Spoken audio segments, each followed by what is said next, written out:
Meaningful है। तब यार कोई बंदा इतना तगड़ा स्टेप उठाता है, उस पे एक भी डॉक्यूमेंट्री नहीं बनती है।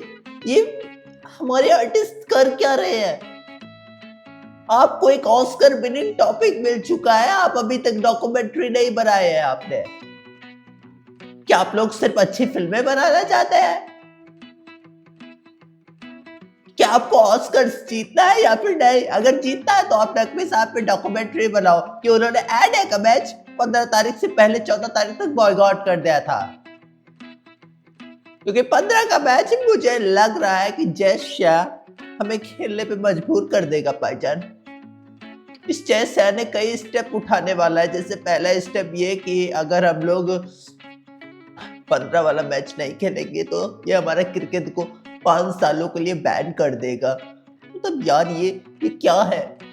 ये क्या है? हर बार एड आके हमारी मार के चला जाता है और हम एक बार बचना चाहते हैं, हम खुद को सेव करना चाहते हैं तो हमें आप सेव भी नहीं होने देते।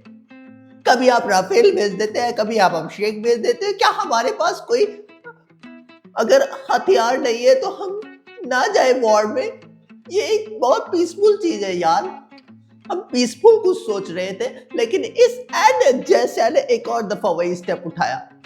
इसमें सब बीजेपी और मोदी की साजिश है। मोदी ने अभिषेक के अंदर कोई आत्मा फिट करा होगा, इसीलिए वो हमें 15 के मैच में उतारना चाहता है।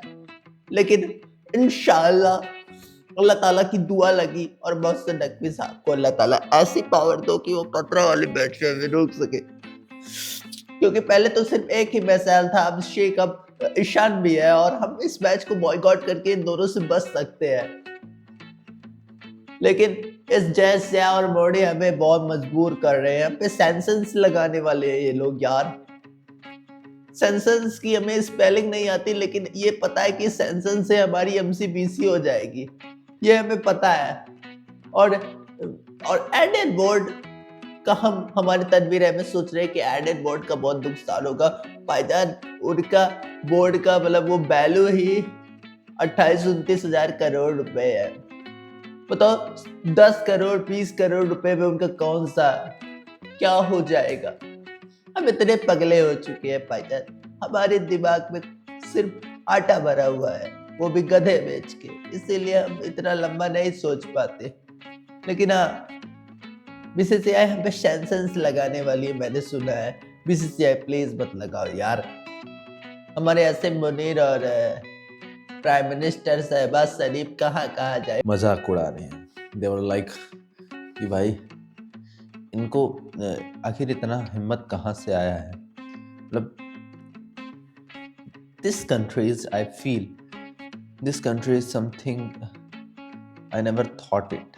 मतलब ये इतना यार इतना स्टेप्स उठाएंगे मुझे नहीं पता है। इन्होंने इस कदर स्टेप उठाया है इंडिया के खिलाफ जाके,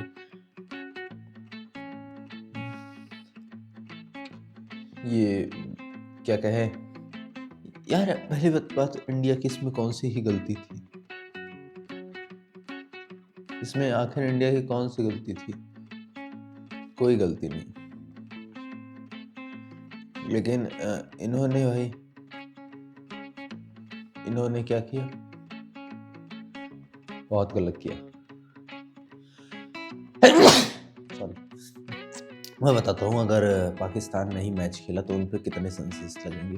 पूरे 8 सेंसस पाकिस्तान पे लग सकते हैं। पहली बार उनका लाइफ टाइम क्रिकेट भी बैन हो सकता है। क्या पता भाई हो ही जाए, बिकॉज उनकी हरकतें ही ऐसी हैं। दैट वाज देयर उनकी मेंटालिटी में भाई सिर्फ और सिर्फ भूसा भर चुका है। और कहते हैं ना कि अगर सब में सिर्फ भूसा ही भर उठे then you never be like same। और दूसरी चीज़ मुझे ये लग रही है कि अगर पाकिस्तान पहली बात खेलेगा, that was I normally want to show you कि Pakistan will play 50th match, और ना करने का उनके पास कोई ऑप्शन नहीं है। और अगर वो नहीं खेलेंगे then it will big harm to their cricket। It will be big harm to their cricket because I always thought that they were not capable of not playing that. और अगर मतलब सबसे पहली बात, वो सेंसन्स के लिए रेडी ही नहीं है। इतने सेंसन्स उनको उनके ऊपर लगेंगे भाई, वो रेडी ही नहीं है। 8-9 सेंसन्स मैं अब बताता हूँ जो लग सकते हैं पाकिस्तान पे। पहला सेंसन्स ये, उनका life time cricket ban, series वो नहीं खेल पाएंगी, सिर्फ और सिर्फ क्या कहते हैं, बायलैटरल में भी PSL का उन्हें वो नहीं मिलेगा। और उसके बाद कोई भी हेड ICC में उनका नहीं बन पाएगा। 2032 का वुमेंस वर्ल्ड कप उनकी वहाँ होना है, वो भी नहीं हो पाएगा। और उसके बाद ये वाला वर्ल्ड कप का अलग से फाइन। तो 8-9 सेंसर्स उस पे लगेंगे। तो अगर इन बैलों में थोड़ी सी बुद्धि है तो ये खेल लेंगे। तो thanks for watching, good bye.